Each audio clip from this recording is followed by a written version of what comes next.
रामकृष्ण हरी.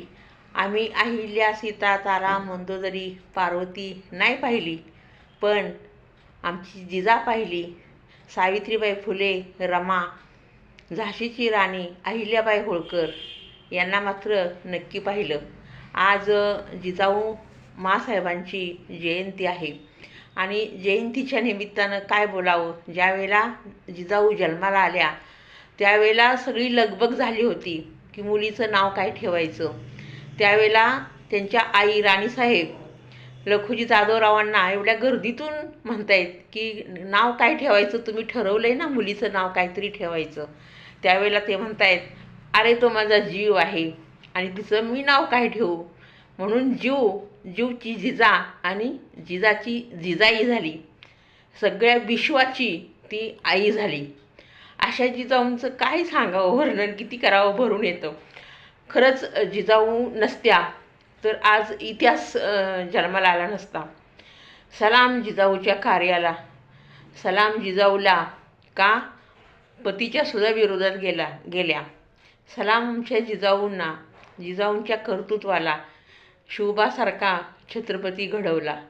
सलाम आमच्या जिजाऊ साहेबांना, त्यांच्या कर्तृत्वाला, माया ममता उराशी बाळगून बाळ संभाजीराजेंच्या त्या नंतर आई झाल्या. किती महान कर्तृत्व. ज्ञानेश्वर महाराज म्हणतात, पुण्य पोशिले म्हणून ही स्वराज्य जननी जिजाऊ आपल्या हाती आली किंवा आपल्याला सापडली. अन्यथा आपली परिस्थिती खूप बिकट झाली असती. ज्यावेळेला मुलींची इज्जत लुटली जायची, गायींची कत्तल होत होती, त्या किंचाळ्या ऐकून पहिली स्वराज्याची ठिणगी टाकली असेल तर जिजाऊंनी टाकली आणि त्याचंच रूपांतर स्वराज्य मिळण्यात झालं.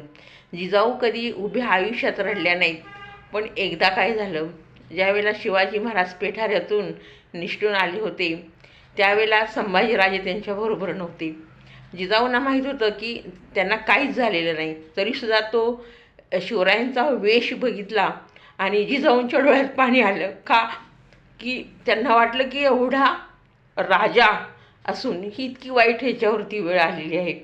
तरीसुद्धा जिजाऊ कधी डगमगल्या नाहीत.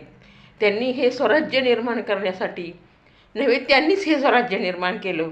अशा जिजाऊंना किती प्रणाम केले, किती मुजरा केला तरी तो कमीच ठरेल. आणि आज त्यांची जयंती आहे.